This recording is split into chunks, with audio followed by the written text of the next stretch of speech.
अस्सलामुअलैकुम वरहमतुल्लाहि वबरकातुहू। नाज़रीन, उम्मीद करता हूँ कि आप तमामी नाज़रीन बखैर व आफियत होंगे। तो साथियों, फिर से मैं आपके बीच बहुत ही लेटेस्ट और बहुत ही अच्छी वीडियो लेकर के हाजिर हो गया हूँ। तो साथियों, गुजारिश मैं पहले ही करता हूँ कि आपको ये वीडियो बहुत पसंद आने वाली है और बहुत ही अच्छी और बहुत ही जानकारी और महत्वपूर्ण वीडियो लेकर के आज मैं हाजिर हो गया हूँ। इसलिए फटाफट पहले ही आप वीडियो को लाइक कर दें और ज़्यादा से ज़्यादा इसे अपने और अपने पड़ोसियों के पास शेयर कर दें। और आप इस चैनल पे नए हैं तो इस चैनल को सब्सक्राइब भी कर दें और साथ में बेल आइकन को दबा दें। साथियों, तो बिना किसी इंतजार के हम आते हैं हम अपने दरक्षा किताब के चैप्टर नंबर 16 की ओर। और आज हमारी इस किताब की एक आखिरी टॉपिक लेकर के मैं आया हूं, क्योंकि मैंने पहले ही बताया था कि आपकी ये जो दरक्षा किताब है वो दो हिस्सों में बटी है। दो हिस्सों में बटी है। पहला हिस्सा हिस्सा नस्र है और दूसरा हिस्सा हिस्सा नज्म है। तो जो नस्र वाला हिस्सा है उसका ये आखिरी चैप्टर है। यहाँ से हमारी किताब के हिस्से नस्र का ये आखिरी चैप्टर कंप्लीट होगा और हम दरक्षा बुक को आधा आधा मुकम्मल कर देंगे।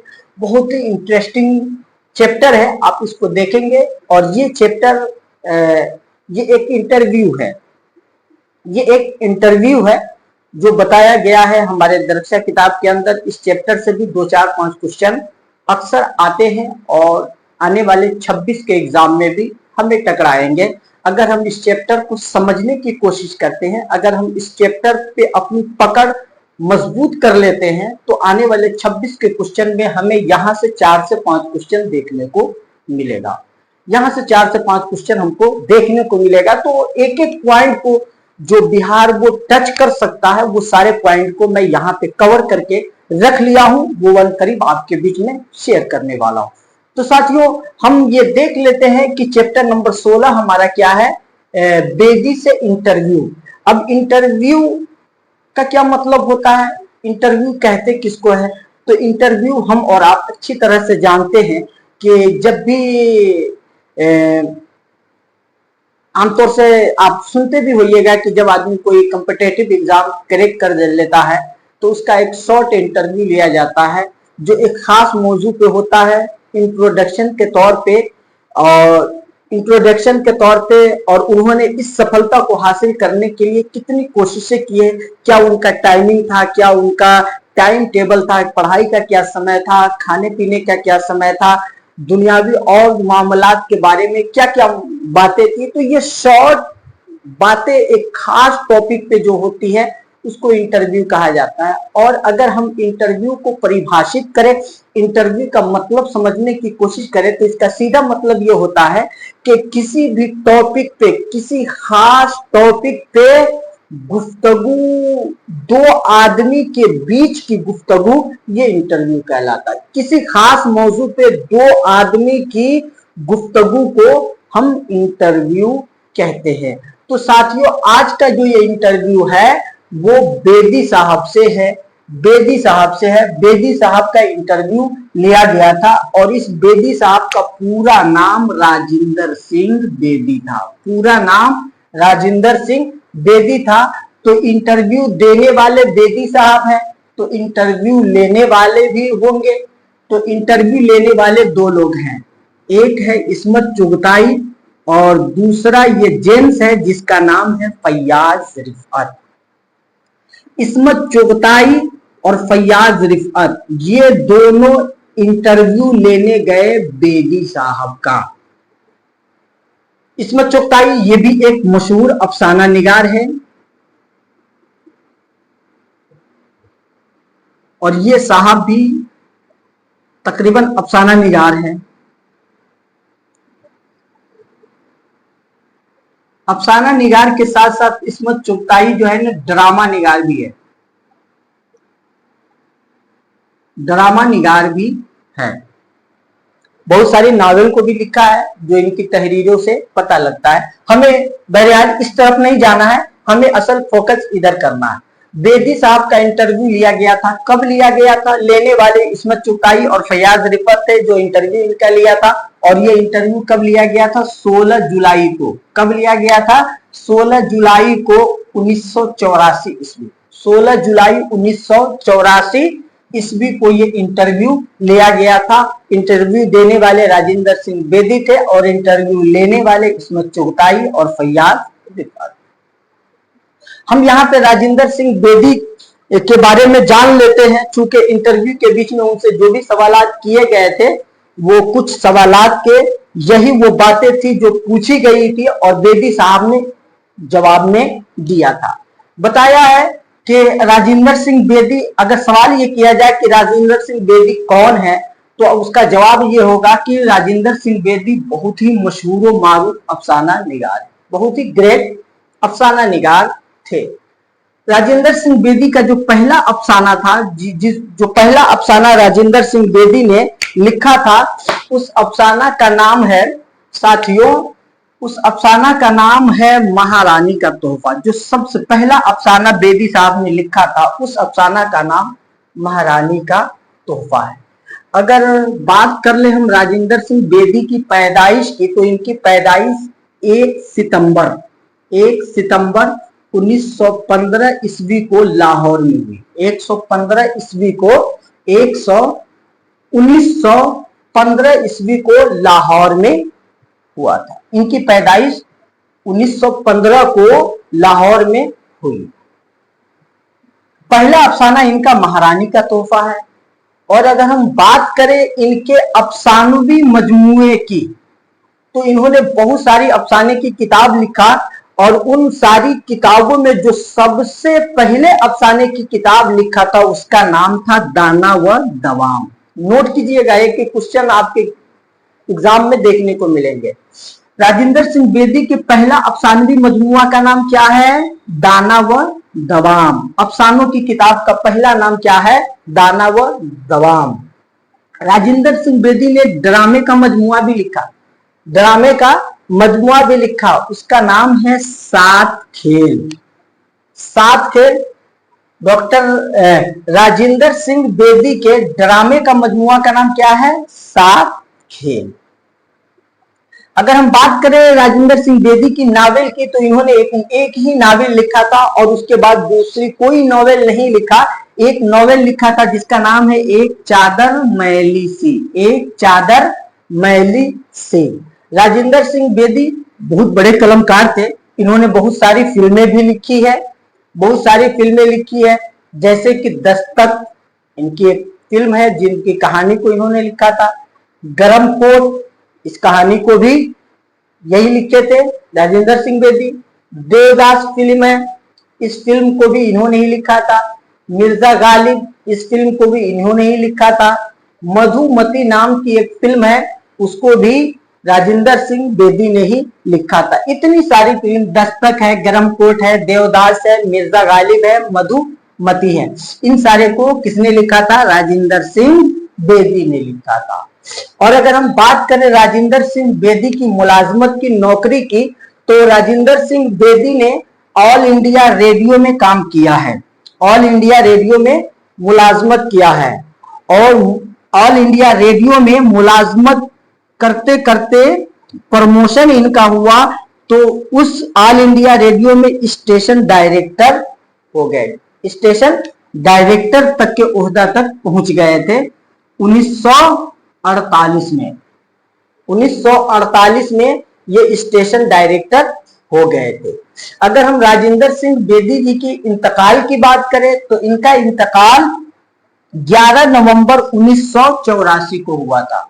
1984, 11 नवंबर 1984 को इनका इंतकाल हो गया था। तो नवंबर से पहले महीना आता है जुलाई का। इस जुलाई के 16 तारीख को 1984 में ही 11 नवंबर को इनका इंतकाल हुआ और उसी साल 1984 को ही 16 जुलाई को इनका इंटरव्यू लिया गया था। तो गोया के बेदी साहब का ये आखिरी इंटरव्यू था। बेदी साहब का आखिरी इंटरव्यू था जो 16 जुलाई 1984 को दिया था उन्होंने, और इसको ऑल इंडिया रेडियो बंबई ने कवर किया था और इसे अपने कैमरे में और रिकॉर्ड किया था, और जो लोगों के साथ, लोगों के बीच आज हमारे बीच वो इंटरव्यू मौजूद है। ये 16 जुलाई 1984 को लिया गया था। साथियों, तो इस पूरे इंटरव्यू में राजेंद्र सिंह बेदी से अलग अलग मौके से क्वेश्चन पूछा जाता है। उस इंटरव्यू में एक और एक कहानी थी, जैसे इस्मत पूछ रही है, इस्मत आपा पूछती है किससे, राजेंद्र सिंह बेदी को। तो राजेंद्र सिंह बेदी इस्मत चुगताई से छोटे हैं। इस्मत चुगताई बड़ी है उम्र में और राजेंद्र सिंह बेदी छोटा है। तो पूछती है कि तुमने एक कहानी लिखी थी वो वाली कि एक लड़की को देखने के लिए एक बूढ़ा जाता है,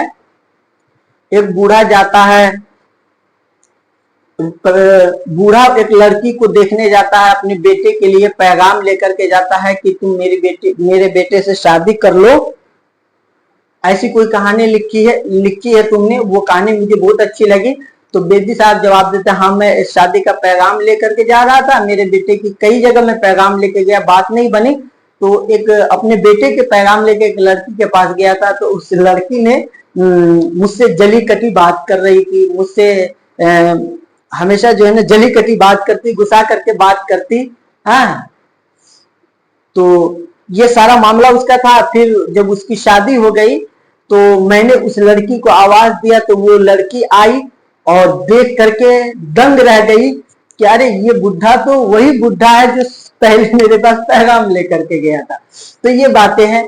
और इस किताब एक इंटरव्यू के बीच में एक चीज और पूछी गई है, इस्मत ने ही गालिबन पूछा है राजेंद्र सिंह बेदी से कि आपके जो है ना एक दोस्त थे ना उपिंदर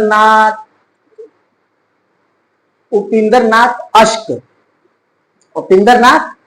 अश्क आपके दोस्त हैं? तो कहा हाँ वो मेरे दोस्त है, उन्होंने एक कहानी लिखी थी कृष्णचंद्र